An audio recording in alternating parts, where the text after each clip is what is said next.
하나님 말씀 요한계시록 18장 1절부터 보시겠습니다.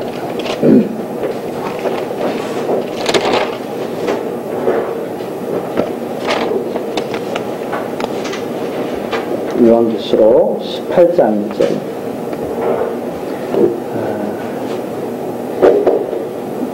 이 일 후에 다른 천사가 하늘에서 내려오는 것을 보니 큰 권세를 가졌는데 그의 영광으로 땅이 환하여지더라. 힘센 음성으로 외쳐 가로되 무너졌도다 무너졌도다 큰 성 바벨론이여 귀신의 처소와 각종 더러운 영이 모이는 곳과 각종 더럽고 가증한 새에 모이는 곳이 되었도다. 그 음행의 진노의 포도주를 인하여 만국이 무너졌으며 또 땅의 왕들이 그로 더불어 음행하였으며 땅의 상고들도 그 사치의 세력을 인하여 치부하였도다 하더라. 또 내가 들으니 하늘로서 다른 음성이 나서 가로되 내 백성아 거기서 나와 그의 죄에 참여하지 말고 그의 받을 재앙들을 받지 말라. 그 죄는 하늘에 사무쳤으며 하나님은 그의 불의한 일을 기억하신지라. 그가 준 그대로 그에게 갚고 그의 행위대로 갑절을 갚아주고 그의 섞은 잔에도 갑절이나 섞어 그에게 주라. 그가 어떻게 자기를 영화롭게 하였으며 사치하였는지 그만큼 고난과 애통으로 갚아주라.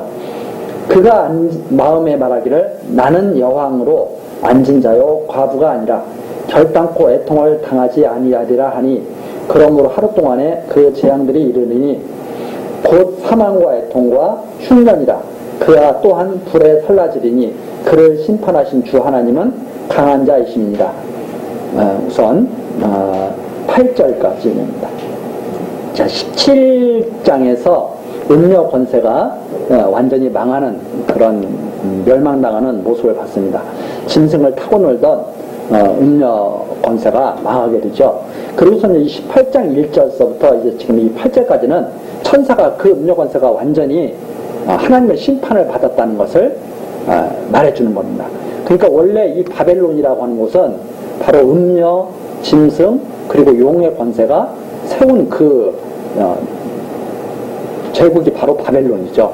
그 바벨론이 망한 건데 그 망한 바벨론 속에서 이제 음녀가 지금 이렇게 망했다 하는 것을 보여주는 내용이 바로 이 내용이고 18장 1절부터 8절까지는 천사가 내려와서 하나님의 심판 때문에 망한 것이다. 그리고 백성들은 주의 백성들은 그 음녀를 절대 따라가서는 안 된다고 하는 것을 말해주고 있는 내용이죠. 지금 왜 이렇게 따라가지 말라고 이렇게 나오냐면 요한 사도가 하늘에서 지금 장차 일어날 일을 본 거거든요. 그렇죠? 지금 하늘에서 하나님께서 이렇게 하시는 일을 요한 사도가 지금 보고 있는 거예요. 그렇지만 땅에서는 그게 완전히 이루어졌습니까? 안 이루어졌습니까? 아직 안 이루어졌죠. 그러니까 하늘에서 지금 명하는 내용이죠. 성도들은 그걸 따라가서는 안 된다. 그 말은 성도들이 결단코 음녀 권세를 따라가지 않을 것, 이것을 갖다가 나타내주는 말입니다. 그래서 18장 1절 한번 보시면서 자세히 우리가 하나씩 살펴보면 앞에서는 이제 접시를 갖다가 7대접을 가지고 재앙을 내렸던 그 천사가 와서 17장 1절에 보면 사도 요한에게 이리 오라 해가지고 어떤 일이 지금 벌어진 건지 보여준 거잖아요. 18장에서는 다른 천사가 내려옵니다. 다른 천사가 내려와가지고 요한 사도에게 말을 해주는데 땅이 환해졌다. 18장 1절에 보면 땅이 환해졌다 그러죠. 왜 환해졌는가 하면 하나님으로부터 내려오는 천사이기 때문에. 그래서 하나님께로부터 내려와서 말씀을 선포하는 그 천사이기 때문에 땅이 환해졌다. 그렇게 지금 말을 하고 있는 것이고 2절에 보니까 힘센 음성이다 하고 나와 있습니다. 힘센 음성을 가진 천사, 즉 큰 권세를 가진 천사죠. 큰 권세를 가진 천사가 큰 소리로 외치는 거죠. 그래서 뭐라고 외치냐면 무너졌도다 무너졌도다 큰 성 바벨론이요. 자, 바벨론은 지금 언제 무너진 거예요? 바벨론은 16장 한번 가서 보시죠. 다시 한번 가서 보면 16장 17절서부터 보시면 일곱째가 그 대접을 공기 가운데 쏟음에 큰 음성이 성전에서 보호자로부터 나서 가로되 되었다. 이제 완전한 심판이 이루어졌다. 이렇게 말씀하시면서 번개와 음성들이 유성들이 있는데 완전히 큰 지진, 지금까지는 볼 수 없었던 큰 지진이 일어나면서 19절 큰 성 바벨론이 하나님 앞에 기억하신 바가 되어 맹렬한 진노의 포도주잔을 벗고 각 섬도 없어지고 산악도 없어졌잖아요. 완전히 끝나버린 거잖아요, 바벨론이. 그런데 다시 18장에 와서 보니까 2절에 큰 성 바벨론이여 무너졌다 하고 힘센 천사가 말한다 이 말입니다. 그러니까 이 무너진 것은 지금 언제 무너진 거예요? 벌써 16장에서 벌써 무너진 거예요. 그러니까 이 17장은 그 큰 성 바벨론이 무너졌는데 음녀 권세는 어떻게 됐느냐? 이렇게 음녀 권세는 멸망당한다, 심판당하고. 그리고 18장에서는 힘센 천사가 그걸 선포하는 거죠. 완전히 무너졌다. 이제 더 이상은 없다. 이런 내용이죠. 그래서 이것이 지금 새롭게 지금 시작되고 있는 내용이 아니고 바벨론이 무너진 것을 갖다가 선포하는 내용이다. 이렇게 이제 이해를 하시면 이게 요한계시록이 어떻게 지금 이루어져 가고 있구나 하는 것을 우리가 알 수가 있죠. 그런데 자꾸 이것을 갖다가 일직선으로 자꾸 봐요. 그 일직선으로 보니까 바벨론이 무너졌는데 또 바벨론이 무너져야 되는 것 같고 이렇게 해서 혼란스럽게 만드는 거죠. 그게 아니라 이미 7 대접 재앙으로 끝난 거예요. 세상은 끝났는데 그 끝났을 때 음녀 권세의 정체를 밝혀주죠. 음녀가 어떤 모습이었고 어떤 일을 했는가, 그리고 어떻게 망하는가, 그리고선 그 음녀 권세가 끝났다. 이렇게 선포하는 것이 바로 이 부분이다. 이렇게 알 수 있습니다. 그러니까 음녀의 모습, 정체, 그가 어떤 옷을 입고 어떤 짓을 했었는데 어떻게 망했다. 그것이 하나님의 심판이었다. 그렇게 망했으니 이제 찬양해라. 그 음료를 절대 따라가지 마라. 이런 내용이 지금 이루어지고 있다. 이렇게 이해를 하시면 됩니다. 자, 그래서 힘센 음성으로 외치죠. 2절에 큰 성 바벨론이여 귀신의 처소와 각종 더러운 영이 모이는 곳과 각종 더럽고 가증한 새가 모이는 곳이 되었도다. 그 음행의 진노의 포도주를 인하여 만국이 무너졌습니다. 그 음녀 권세가 무너지는데 일조로 한 거죠. 완전히 만국을 갖다가 음녀처럼 다 끌고 간 거죠. 만국이 무너졌으며 또 땅의 왕들이 그로 더불어 음행하였으며, 땅의 왕들은 바로 짐승 권세를 의미하거든요. 짐승 권세와 음녀 권세가 서로 어우러져 가지고 잘 놀다가 같이 멸망해 버리는 거죠. 그로 더불어 음행하였으며 땅의 상고들은 상고라고 하면은 장사하는 사람들 아닙니까? 그러니까 돈 많은 사람들이 결국은 같이 또 어우러지는 거 아니에요? 그러니까 어우러지는 사람들이 음녀 권세에 미혹당한 왕들과 상고들, 부를 이루는 사람들. 결국은 우리 사회에서도 여러 가지들이 나오지만 항상 문제가 되는 게 정경유착 그런 거 아닙니까? 그러니까 결국은 그렇게 해가지고 다 끼리끼리 어우러져 놀다가 망하는 거죠. 그게 바로 3절에 나와 있는 거죠. 음행의 진노의 포도주를 인하여 만국이 무너졌으며 또 땅의 왕들이 그로 더불어 음행하였으며 땅의 상고들도 그 사치의 세력을 인하여 치부하였도다. 다 어우러져가지고 자기네들끼리 해먹고 다 그렇게 하다가 결국 세상 마지막 날에는 그렇게 멸망당하는 거죠. 자, 그래서 이 3절까지의 내용이 음녀가 망했는데 그 우상 숭배하면서 음녀와 야합해가지고 부와 사치를 즐기던 왕과 상고들이 같이 다 망해가는 그런 모습을 지금 보여줍니다. 뒤에 이제 더 자세히 나오죠. 이제 그러면서 4절 내가 들으니 하늘로서 다른 음성이 나서 가로되 또 다른 음성이 나요. 하늘로서 내 백성아, 바로 하나님의 백성들, 성도들이죠. 내 백성아, 거기서 나와 그의 죄에 참여하지 말고 그의 받을 재앙들을 받지 말라. 바벨론과 함께 받으면 안 된다. 그래서 이런 내용이 실질적으로 역사 속에서는 미리 약속으로 이루어지죠. 그게 바로 바벨론 제국이 망하는 그 내용이에요.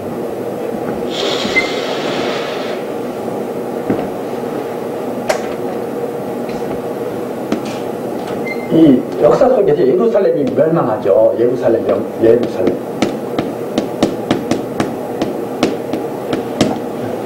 586년에 예루살렘이 멸망하고 그 다음에 이게 예루살렘이 망할 때 바벨론 제국에 의해서 강하죠. 바벨론에 의해서.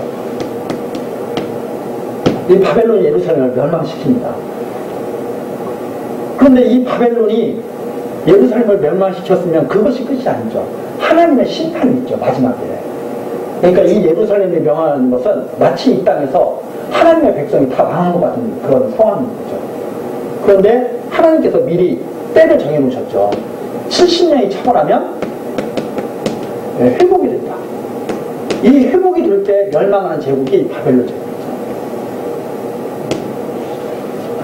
멸망이 된다. 하나님께서 이 바벨론 제국 멸망할 때 거기서 같이 유대인 백성이 죽으면 안 되는 거죠. 이때 바벨론 제국이 멸망할 때 바벨론의 포로가 됐던 유대 백성들은 다시 스룹바벨과 이런 누구예요? 느헤미야라든가 에스라 같은 분들과 함께 1차, 2차, 3차 해가지고 포로들이 계속 돌아오잖아요. 바벨론 망할 때 하나님 백성이 거기서 같이 망하면 안 되는 거죠. 그러니까 하나님 백성은 이미 바벨론 망할 때 벌써 끌어내올 것을 하나님께서는 벌써 준비하고 계시죠. 그래서 70년이 차면 꼭 돌아올 거다. 이렇게 말씀하시고 실제 이스라엘 역사 속에서 이게 이루어졌죠. 이것은 약속이었어요. 장차 정말 이런 일이 일어난다. 그런데 그리스도가 오신 이후에 실제 역사 속에서 이렇게 이루어졌듯이 이게 약속이에요. 이렇게 이루어졌듯이 마지막 때 이 교회가 아마 바벨론에 의해서 다 이렇게 쑥대밭듯이 쑥대가 될 거예요. 교회가. 그러면 교회가 그걸로 끝나느냐? 그것이 아니고 하나님께서 내려오셔서 마지막 예수 그리스도께서 이 땅에 재림하셔서 마지막 심판을 하시고 백성들은 여기서 다 건져내죠. 이미 벌써 이 마지막 재앙을 내릴 때 바벨론이 무너질 때 마지막 재앙 내릴 때 백성들은 벌써 바다 건너편에 가 있잖아요. 마치 애굽이 홍해바다에서 다 수몰될 때 이스라엘 백성은 홍해바다를 이미 건너갔었죠. 그것처럼 또 바벨론이 망하고 날 때 이 남은 자들이 돌아와서 하나님 경유하는 백성 되듯이 마지막 때도 마지막 재앙이 내려질 때는 백성들이 이미 하나님께로 가게 됩니다. 이제 그런 역사가 이제 펼쳐지게 됩니다. 그래서 이것이 에스겔서 같은데, 에레미야서 같은데 이런 내용들이 미리 반영이 되어 있는 거죠. 에스겔서 한번 찾아보겠습니다. 에레미야서 한번 찾아보죠. 예레미야서 50장.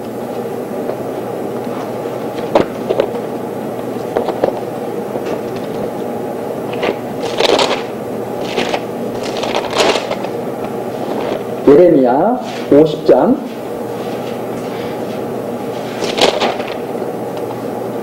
8절부터 보시겠습니다.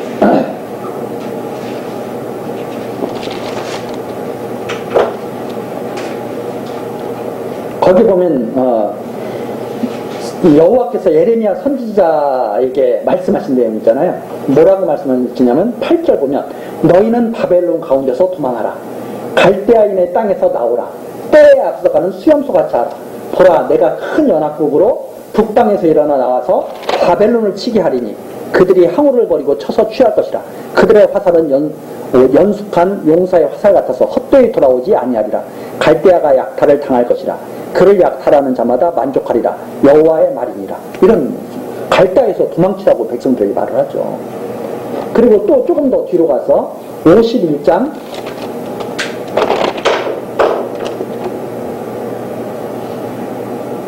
5절서부터 한번 보시겠습니다. 51장 5절. 대저 이스라엘과 유다가 이스라엘의 거룩하신 자를 거역함으로 죄과가 땅에 가득하나 그 하나님 만군의 여호와에게 버림을 입지 아니하였으니 원래 이스라엘 백성들은 죄가 없는 백성은 아니죠. 죄가 많은 백성인데 하나님께서 그 죄를 갖다가 다 이렇게 사하시고 그리고선 버리지 않죠.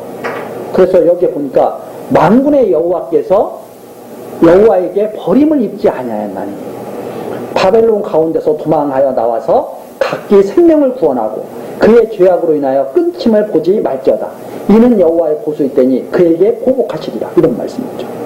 이스라엘 백성들이 원래 죄악 때문에 바벨론에게 다 이렇게 망한 거 아닙니까?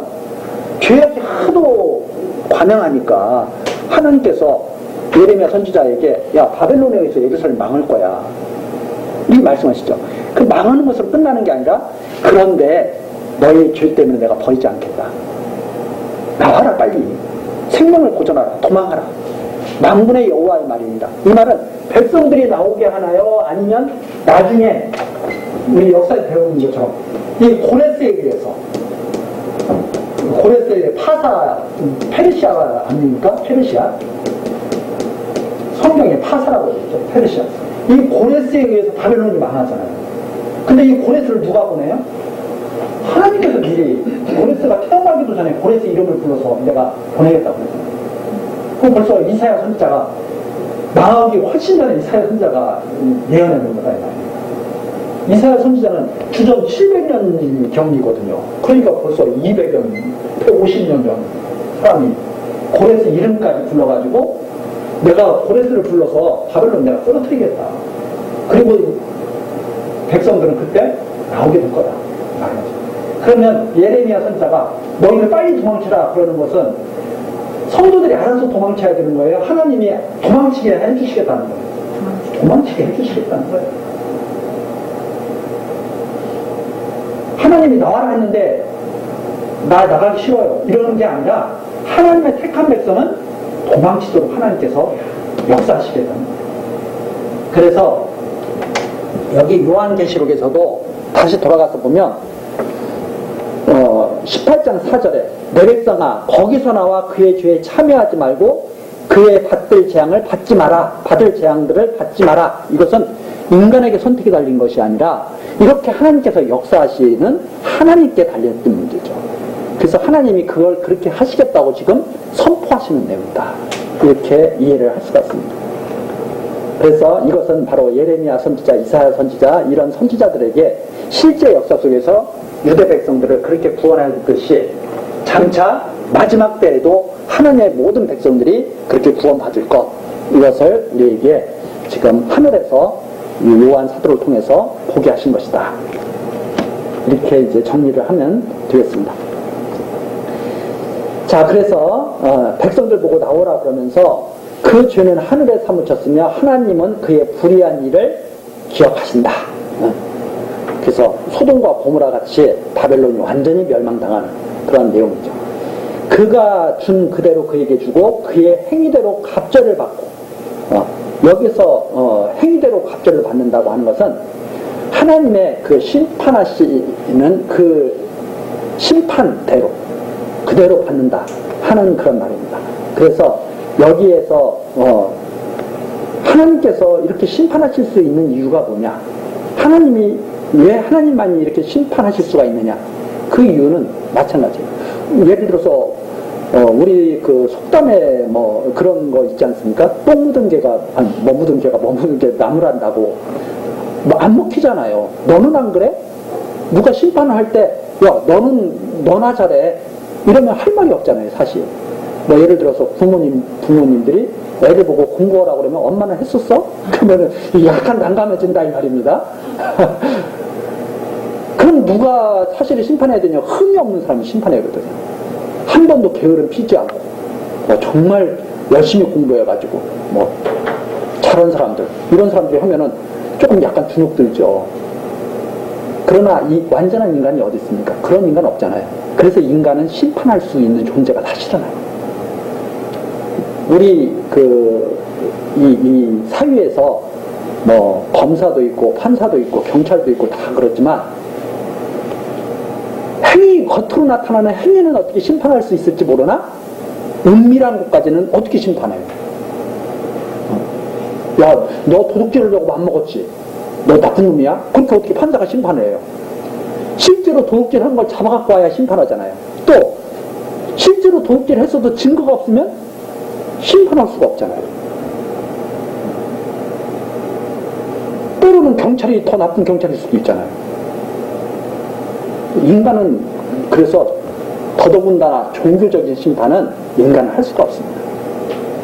그럼 누가 하실 수가 있느냐? 거룩하신 하나님만 하실 수가 있죠. 그래야 아무도 말 못하는 거예요.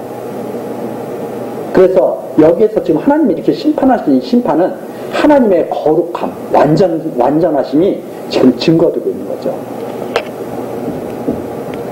그래서 7절입니다.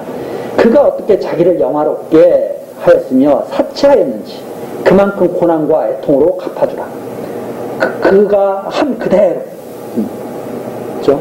하나님의 택함을 받지 못한 자들은 그대로 율법에 의해서 그 대가대로 다 받아야 돼요. 그래서 율법은 마지막 심판의 도구가 되기도 합니다.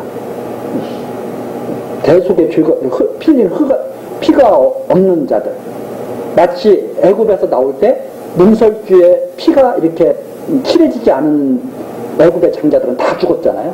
바로 그렇게 심판하는 거예요.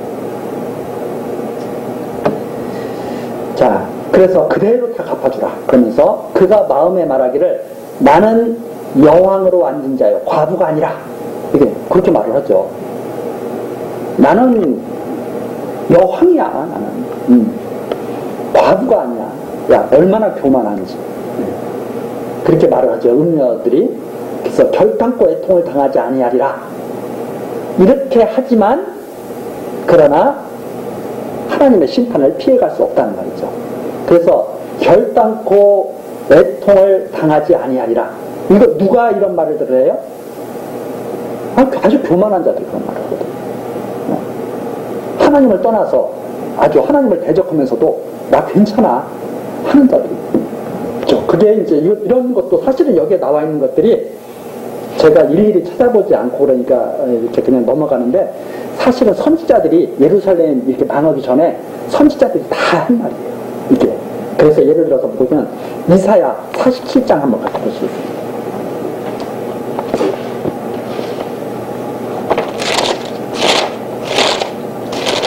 이사야 47장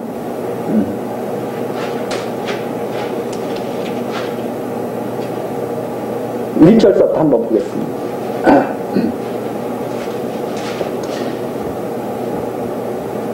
47장이죠. 처녀딸 바벨론이여 내려 티끌에 앉으라. 예루살렘을 멸망시킨 이 바벨론은 엄청난 권세를 가지고 당당했을 거 아닙니까? 그렇죠? 아수르를 무너뜨리고 예루살렘까지 다 무너뜨리는데, 이 바벨론은 그 당시에 정말 대단한 제국이죠. 그런데 여기서 뭐라고 말을 하냐면, 이때는 아직 예루살렘이 왕은 때도 아니거든요. 이사야 선지자 때니까. 근데 그 이사야 선지자가 말을 하는 거죠. 처녀딸 바벨론이여 내려 티끌에 앉으라. 딸 갈대하여 보좌가 없어졌으니 땅에 앉으라. 내가 다시는 곱고 아리답다 칭함을 받지 못할 것입니다. 좀 대단한 것 같았죠. 그러나 너 그거 그렇게 가지 못해 하는 말입니다. 맷돌을 취하여 가루를 갈라 면박을 벗으며 치마를 걷어 다리를 드러내고 강을 건너라. 여자 보고 치마를 걷고 뭐하고 이래라. 그럼 결국 수치스럽다는 말이거든. 너 수치를 한번 당해봐라 이거죠. 그러면서 내 살이 드러나고 내 부끄러운 것이 보일 것이라. 내가 보소하되 사람을 아끼지 아니하리라. 우리의 구속자는 이름이 만군의 여호와 이스라엘의 아름다운 자신이라. 딸 갈대하여 잠잠히 앉으라. 흑암으로 들어가라. 내가 다시는 열국의 주무라 칭함을 받지 못하리라. 전에 내가 내 백성을 노함으로 내 기업을 욕되게 하여 그들을 내 손에 붙였거늘 내가 그들을 궁일이 여기지 아니하고 늙은 이에게 내 멍에를 심히 무겁게 메우며 말하기를 내가 영영이 주모가 되리라 하고 이 일을 내 마음에 두지도 아니하며 그 종말도 생각지 아니하도다. 자기네들이 예루살렘을 망하게 해놓고 그게 영원인 줄 아는 거예요. 그런데 하나님께서는 야 그거 내가 내 백성을 갖다가 좀 가르치려고 내가 한 일인데 왜 내 백성을 그렇게 학대를 했어? 그대로 두지 않겠다. 이런 내용이 벌써 이사야 선지자를 통해서 예언이 되어 있죠. 그대로 이루어졌거든요. 역사 속에서. 역사 속에서 그대로 이루어진 것을 왜 이렇게 보여주셨냐면 마지막 때에 그렇게 하실 것을 약속하신 거예요. 그렇게 하겠다. 그래서 구약은 신약 시대에 일어날 일을 벌써 다 약속을 하신 거죠.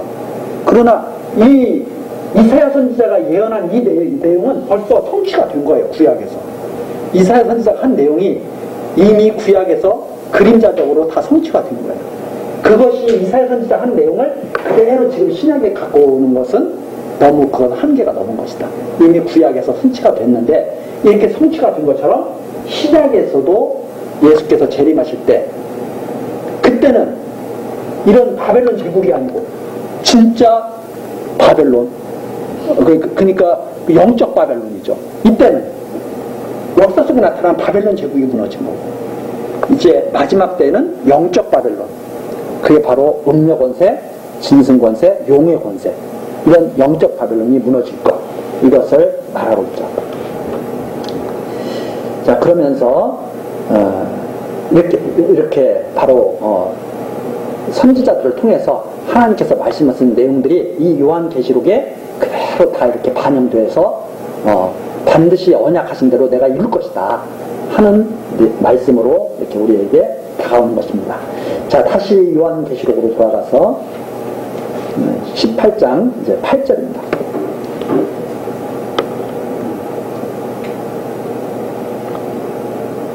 자, 18장 7절 마지막에 결단코 애통을 당하지 아니하리라.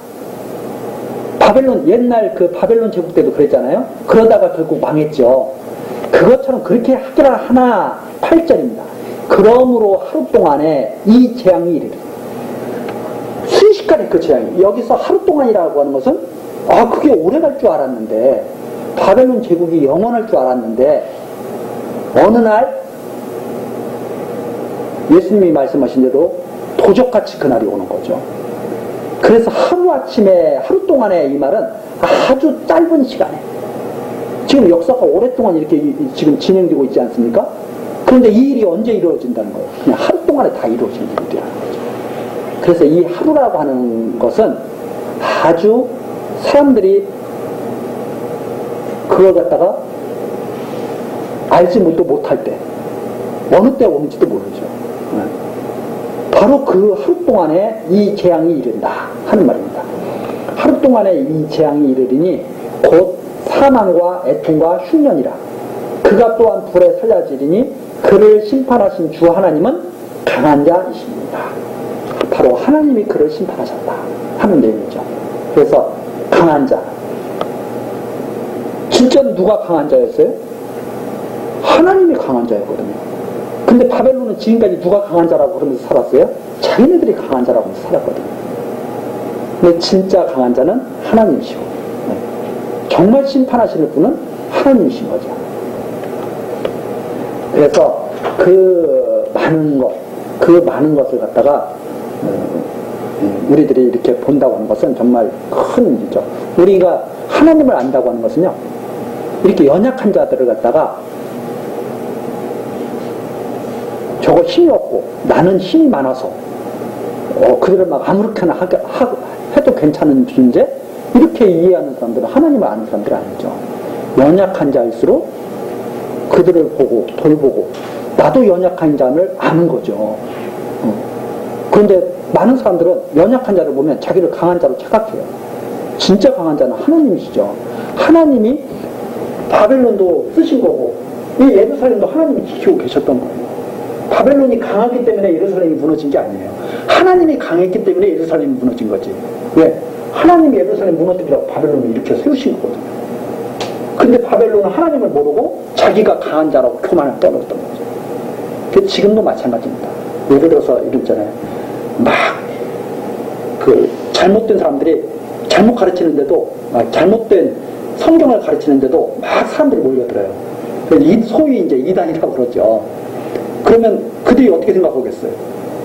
엄청나게 자기가 강한 자인 줄 알아요. 왜? 막 성경을 제대로 가르친다고 막 이러면 사람들도 별로 없고 그런 거 보면서 야 저것들 봐라 이거 아마 비웃고 있을지도 몰라요. 강한 자라고. 근데 음녀권세는 결국 이렇게 됩니다. 사실은. 네. 그래서 우리도 여기에 하나님이 강한 자다 하는 이런 말씀은 심판의 그런 능력을 가진 하나님이야말로 진짜 강한 자다. 음녀 권세가 강한 것이 아니다 하는 것을 우리들이 지금 말하고 있습니다. 그래서 여기에 보면 하나님이 심판하실 수 있는 이유, 강한 자시다. 그리고 공의로우시다. 거룩하시다. 완전하시다. 이런 내용들이 여기에 지금 찬양 속에서도 나오고 계속 나오고 있는 겁니다. 자, 이렇게 해서 이제 음녀 권세가 망한 것을 완전히 선포를 하는 거죠. 그러면서 그 뒤에 9절서부터 이제 나오는 것은 이게 이제 짐승 권세로 이제 포커스가 완전히 옮겨지죠. 그래서 9절입니다. 그와 함께 음행하고 사치하던 땅의 왕들이 그 불붙는 연기를 보고 위하여 울고 가슴을 치며 그 고난을 무서워하여 멀리 서서 가로되 화이또다 화이또다 큰 성 견고한 성 바벨론이여 일시간에 내 심판이 이르렀다 하리로다. 땅의 상구들이 그를 위하여 울고 애통하는 것은 다시 그 상품을 사는 자가 없습니다. 그 상품은 금과 은과 보석과 진주와 세마포와 자주 옷감과 비단과 붉은 옷감이요 각종 향목과 각종 상하 기명이요 갑진나무와 진유와 철과 옥석으로 만든 각종 기명이요 계표와 향료와 향과 향유와 유향과 포도주와 감람류와 고운 밀가루와 밀과 소와 양과 말과 수레와 종들과 사람의 영혼들이라. 여기에 딱 보니까 이제 망할지 않을 줄 알았던 음녀권세가 다 망해버린 거죠. 바벨론이 다 망해버린 거죠. 자, 그런데 짐승권세가 가만히 보니까 음녀권세와 바벨론이 망한 것이 결국 자기네들이 망한 거거든요. 자기네들도 거기에 같이 살았던 거거든요. 그래서 음녀권세의 이 심판이 결국 자기들의 심판임을 갖다가 세상 통치자들이 알게 된 거죠. 알게 돼가지고 보니까 너무나 두려운 거예요. 그래서 이제 짐승권세들이 벌벌 떨면서 울고 가슴을 치는 것이 9절서부터 나옵니다. 불붙는 연기를 보고 유황불, 마치 소돔과 고모라에 막 유황불이 내리는 그런 모습을 보면서 아, 이게 결국은 우리들이었구나.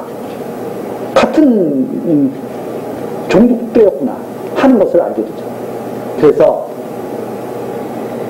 너무나 무서운 거죠. 멀리 서서 가로되 화이또다 화이또다 큰 성 견고한 성 바벨론이야 해가지고 하나님께서 내리시는 심판이 얼마나 두려운가를 자기네들 스스로가 확인하는 거죠. 그래서 일시간에 내 심판이 일어났다. 여기에 일시간 견고한 성인데 일시간에 무너져 버리는 거예요.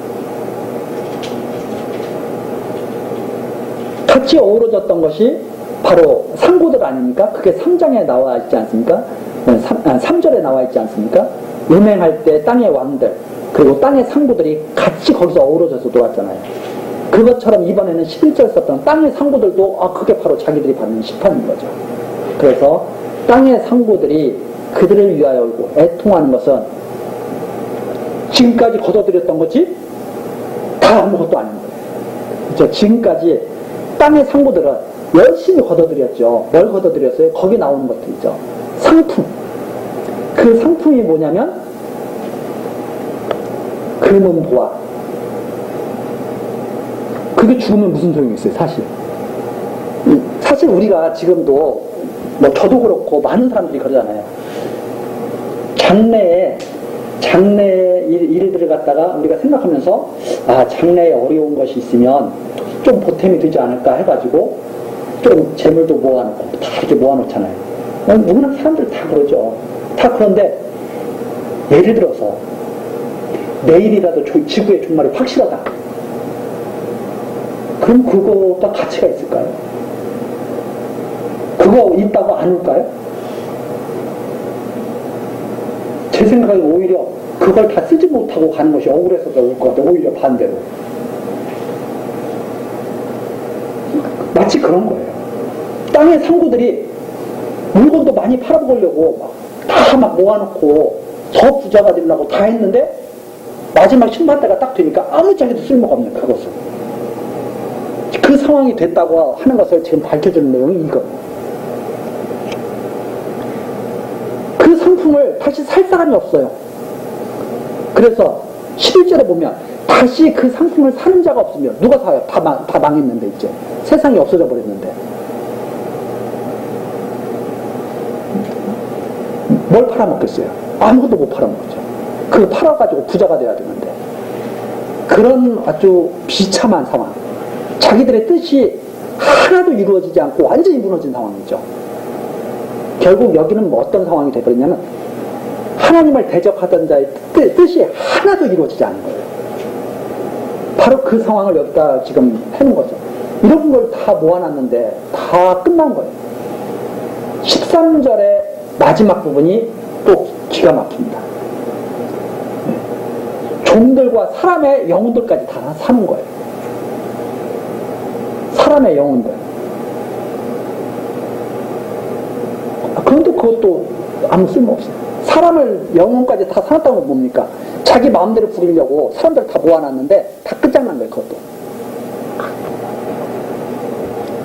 자, 그래서 13절까지 참 아무 뜻도 이룰 수 없었던 그들의 모습을 보여주면서 14절이죠.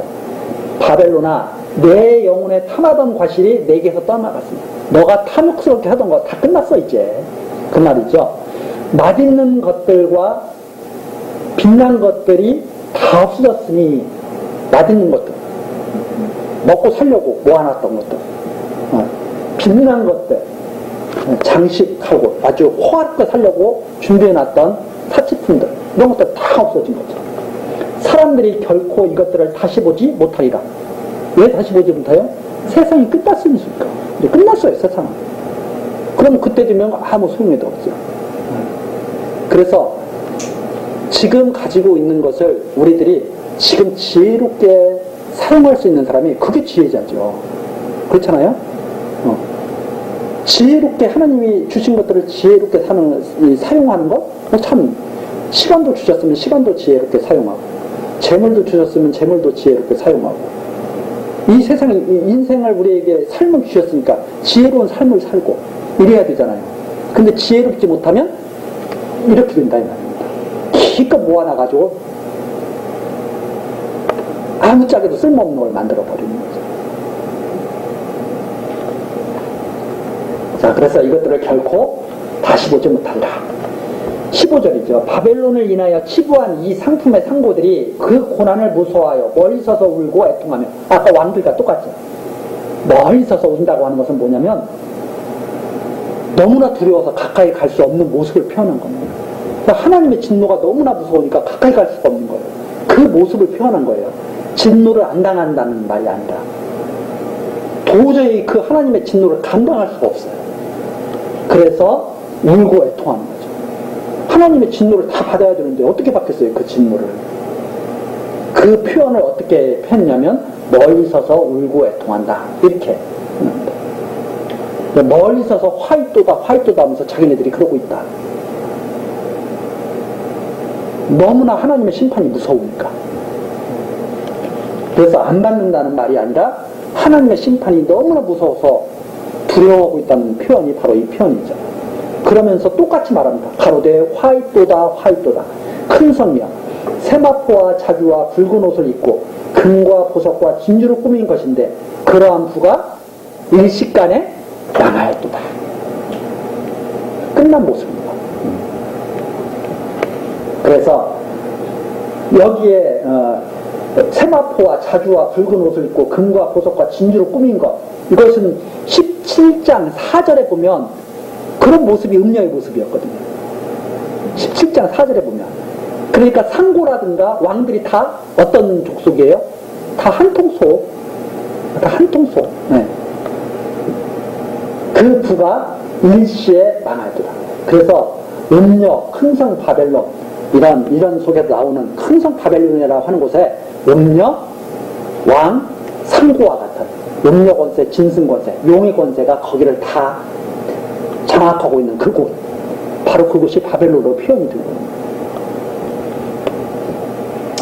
각 선장과 각 처를 다니는 성객들과 선인들과 바다에서 일어난 자들이 멀리 서서 그 불붙는 연기를 보고 외쳐가로되 이 큰 성과 같은 성이 어디 있느냐 하며 티끌을 자기 머리에 뿌리고 울고 애통하여 외쳐가로되 화이토다 화이토다 이 큰 성이여 바다에서 배 뿌리는 자들이 너의 보배로운 상품을 인하여 치부하였더니 일시간에 망하였도다. 하늘과 성도들과 사도들과 선지자들아 그를 인하여 즐거워하라. 하나님이 너희를 신원하시는 심판을 그에게 하셨습니다 하더라. 그렇죠. 선원들은 뭡니까? 이제 부자들을 도와가지고 일을 해주고 막 그 밑에서 얻어먹던 사람들 아니에요. 응? 그 선인들이 더 이상 이제 배 타고 뭐 물건을 싣고 나를 수도 없는 거예요. 그러니까 바다에서 일어난 자들이 멀리 서가지고 여기도 하나님의 심판이 너무나 무서우니까 멀리 서가지고 불붙는 연기를 보고 이 바빌론과 같은 곳이 어디 있었느냐. 근데 그 성이 무너졌다고 하는 거죠. 그래서 19절 망했으니까 티끌을 자기 머리에 뿌리고 울고 애통하는 거죠. 이것도 역시 구약에 다 나와 있는 그런 데입니다. 바벨론이 무너지고 나면 거기에 소속된 제국에 소속된 나라들이 다 울고불고 하는 거죠. 다 그렇게 되는 거죠. 그래서 19절까지 바벨론이 망했을 때 거기에 관련된 모든 자들이 울고불고 하는 내용, 하나님을 두려워하고 하는 내용이죠. 자, 그렇게 해서 일시간에 다 망했다. 하루 동안에 그 일이 다 일어났다고 그러죠. 일시간에 망했다. 그러니까 20절입니다. 하늘과 성도들과 사도들과 선지자들아, 이건 지금 하나님께 속한 자들에게 명령하는 거죠. 아까 중간에도 그 나오지 않았습니까? 내 백성아 거기서 나와 그의 죄에 참여하지 말라 그랬잖아요. 그 백성들에게 또 하는 말이죠. 하늘과 성도들과 사도들과 선지자들아 그를 인하여 즐거워하라. 이 놀라운 하나님의 심판이 이루어졌으니까 이제 너희들은 즐거워해야 되는 거죠. 바벨론이 무너지면 누가 즐거워해? 이스라엘 백성이 즐거워하거든요. 다니엘이 그걸 깨닫잖아요. 다니엘이 70년이 차면 바벨론이 무너지고 회복될 걸 깨닫잖아요. 그걸 에스겔 선지자가 다 이해를 하죠. 바벨론이 무너지는 때는 하나님의 백성들은 바벨론의 올무에서 완전히 놓여지는 때죠. 그래서 20절처럼 말합니다. 하늘과 성도들과 사도들과 선지자들아 그를 인하여 즐거워하라. 하나님이 너희를 신원하시는 심판을 그에게 하셨습니다. 너희들이 그렇게 원하지 않았느냐. 바벨론을 무너뜨려 달라고, 다시 예루살렘으로 돌아가게 해달라고. 마치 지금 우리들이 천국 가기를 소망하고 있잖아요. 너희 천국으로 보내달라고 그렇게 소망하지 않았느냐. 바벨론이 무너진 때가 바로 그때다. 그래서 마지막 예수님께서 이 땅에 오셔서 재림하시고 심판하실 때가 바로 모든 하나님의 성도들은 신령한 옷을 입고 하나님께로 나아갈 때, 예수 그리스도의 신부로 나아갈 때가 바로 그때가 된 거죠. 자, 그래서 이것은 고레스 칠명으로 인해서 돌아올 이스라엘 백성들이 바로 선지자들의 예언을 미리 듣는 것처럼 지금 이제 마지막 때에 일어날 심판을 사도 요한을 통해서 미리 지금 우리가 이렇게 듣고 있는 거예요. 자, 그것이 바로 20절까지 내용입니다. 그 다음에 이제 21절서부터는 음료 권세는 짐승 권세 위에서 놀다가 짐승 권세가 엎어 쳐버리고 하나님의 심판을 받잖아요. 그럼 짐승 권세는 이제 저 바벨론은 여기는 또 이렇게 되는 거죠. 21절. 이에 한 힘센 천사가 큰 맷돌 같은 돌을 들어 바다에 던져 가로되 큰 성 바벨론이 이같이 몹시 떨어져 결코 다시 보이지 아니하리라. 그 다음에는 바벨론이 있는 거예요, 없는 거예요? 한번 이렇게 망한다면 이제는 없는 거예요. 그러면서 맷돌을 들어가지고, 큰 맷돌을 들어가지고 바다에 던지면서 이렇게 가라앉아서 이제 더 이상 없는 거다. 이렇게 말해주는 내용이 바로 21절 바벨론의 최후의 모습을 보여주는데, 이 여기서의 바벨론은 바로 짐승 바벨론이죠. 아까 음녀의 바벨론은 바로 음녀 바벨론이라면 여기는 짐승의 바벨론. 근데 그 바벨론 성은 같은 곳이죠. 그래서 결코 다시 바벨론이 회복되지 않는다. 이렇게 무너진 바벨론은 결코 회복되지 않는다는 것을 말해주고 있고, 22절입니다. 또 검은 곳 타는 자와 풍요한 자와 퉁수 부는 자와 나팔 부는 자들의 소리가 결코 다시 내 가운데서 들리지 아니하고, 이제 술 마시고 재미있게 놀고 하는 거 끝장났다 이 말입니다. 풍요 즐기고 하는 거. 물론 어떠한 세공업자든지 결코 다시 내 가운데서 보이지 아니하고, 또 맷돌 소리가 결코 다시 내 가운데서 들리지 아니하고, 등불빛이 결코 다시 내 가운데서 비추지 아니하고, 신랑과 신부의 음성이 결코 다시 내 가운데서 들리지 아니하리로다. 즉 무슨 말입니까? 완전 끝장이라는 소리죠. 이때가 완전 끝장이다. 더 이상 조금이라도 회복되고 뭐 뿌리에서 뭐가 다시 나오고 이런 거 아니에요. 완전히 세상 끝이에요. 너의 상고들은 땅의 왕족들이라. 여기서 땅의 왕족들, 위대한 사람들이죠. 바로 그런 걸 말하는 거고, 내 복수를 인하여 만국이 미혹되었다. 다른 사람들이 다 바벨론처럼 되면 좋은 건 줄 알았잖아요. 그게 다 그쪽을 따라가죠. 지금도 세상에서 마찬가지입니다. 하나님 떠나서 이렇게 잘 되고 막 이러면 사람들이 그게 다 좋아 보이는 거죠. 그래서 다 따라가요. 그 미혹당하는 거죠. 그래서 이 복수를 인하여 미혹당했어요. 만국이 미혹당했어요. 그래서 사람들이 어떤 걸 잘 배우냐면 나쁜 것을 잘 배워요. 사람들이. 그렇잖아요. 사람들은 좋은 것을 배우기가 참 어려워요. 나쁜 것을 너무나 잘 배워요. 사람들은. 그래서 세상이 자꾸 나쁜 쪽으로 자꾸 이렇게 가기가 쉬워요. 우리 그거 있잖아요. 좀 지혜로워야 되는데, 나쁜 사람들은 자기네들이 나쁜 것이 조금 있으면 사람들한테 금방 눈이 띄거든요. 좋은 사람들이 많고 나쁜 사람이 딱 있으면 그것이 활동하기 힘들죠.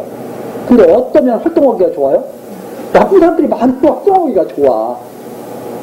그래서 끼리끼리 자꾸 이렇게 하려고 그러죠. 그래서 이 세상에 이렇게 보면, 제가 이런 거 할 때마다 생각나는 게 이솝우화가 생각이 나는 게 있는데, 꼬리 잘린 여우. 자기가 여우가 어떻게 상울꾼에 그 덫에 걸려가지고 꼬리가 딱 잘라졌어요. 그래서 자기가, 다른 여우들은 다 꼬리가 있는데 자기는 꼬리가 없으니까 창피하잖아요. 그러면 어떻게 해야 돼요? 안 창피하려면? 와가지고 여우들한테, 야, 이거 꼬리 없으니까 얼마나 편한지 몰라. 니네들 잘라고 자꾸 이렇게 유혹하는 거죠. 그럼 미련한 여우는 어떻게 하겠어요? 그래? 꼬리 없으니까 좋아? 잘리겠죠. 좀 영특한 것은 안 따라가겠죠. 그런데 이솝우화서는 안 따라가요.